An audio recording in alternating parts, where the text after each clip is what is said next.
minutes going up to the news at 7. Welcome back to Sunrise. The home stretch for PEP has been set.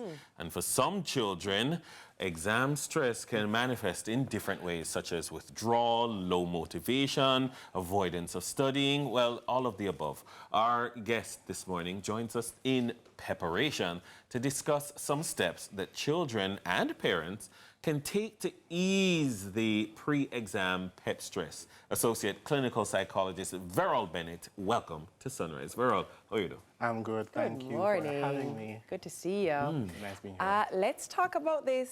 So I am there. I am the pet parent that's going in this week. Actually, to be specific, tomorrow and Thursday, we're wrapping up for grade 6 specifically. We were chatting a bit before, Verol, about what the energy is like in our home, and I'm not that parent that has a foot on a neck. I am the parent that's just like, all right, we're doing this. Managing the process. Because my approach to it has just been, this is necessary to matriculate to high school. Right. My approach has not been, do it or else. But speaking of that matriculation process, in our education system, you are very much vying for very limited spots. And so the pressure is there. The stress is there to get into the school of choice. What comes with some of that pressure, specifically now for the child? All right, so the whole experience is, in my opinion, is a whole family experience, right?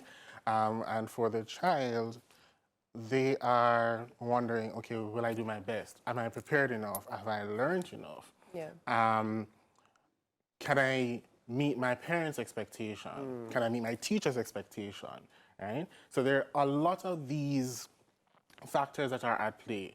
We're talking about kids who want to go to certain high schools. I'm competing against my friends. The spots are limited, as you said. Will I get my choice? Will I live my dream?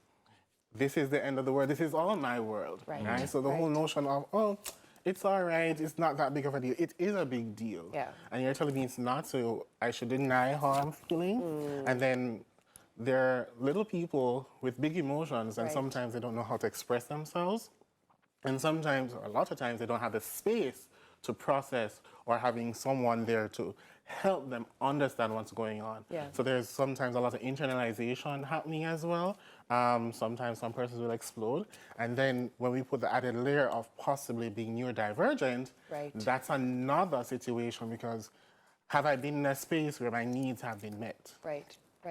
What are some of the physical signs that we as parents can look out for that would be indicators that our children are in fact feeling stressed or overwhelmed or anxious?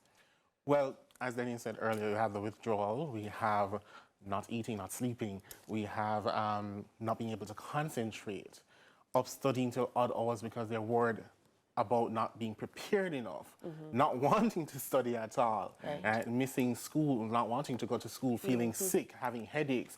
So a lot of physiological symptoms are probably the easiest to see. Tummy ache, headache. And not wanting to go to school, crying a lot. So these are some of the, I think, easier signs. And then having a certain mood here, a certain mood there, not wanting to talk, not wanting to interact.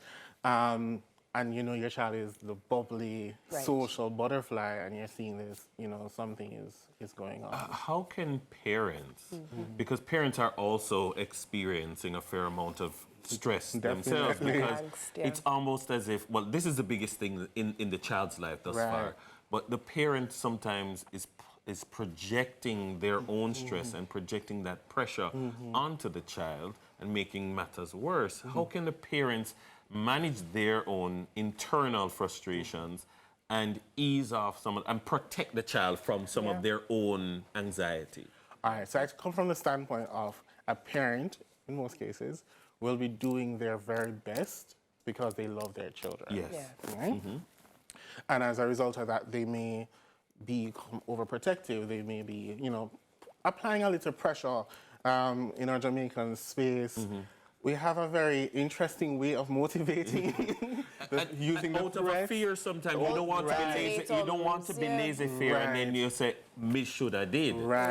So you have the threat. You'll have the ultimatums. We definitely go to ultimatums in Jamaica, and that sort of thing. So what really needs to happen is learning how to ground yourself, learning how to manage your own emotions, managing your anxiety, communicate properly, like, hey, I love you, and I realize that, you know, you're under a lot of pressure. What can we do to support you, right?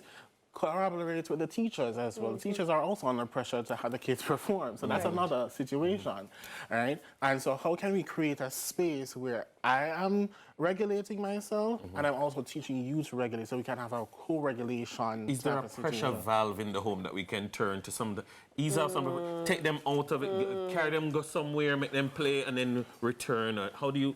As you say that, they're still children, they still need to play. Correct. They still need to have fun, they still need to relax. Decompress, It can't be just about work all the time. And I know PEP is a huge deal, but at the same time, a child's health, holistic health, is far more important. It's very important. Yeah. And it's not a one or the other situation, it's balance. Yes. It's balance. So you realize the child is going, some children are at early class in the mornings, they're having school all day, they have evening class, Sunday class, Saturday 6 class. to 7 days a week. That is a whole lot to handle, and fine, it is necessary, probably, you may see fit to do that.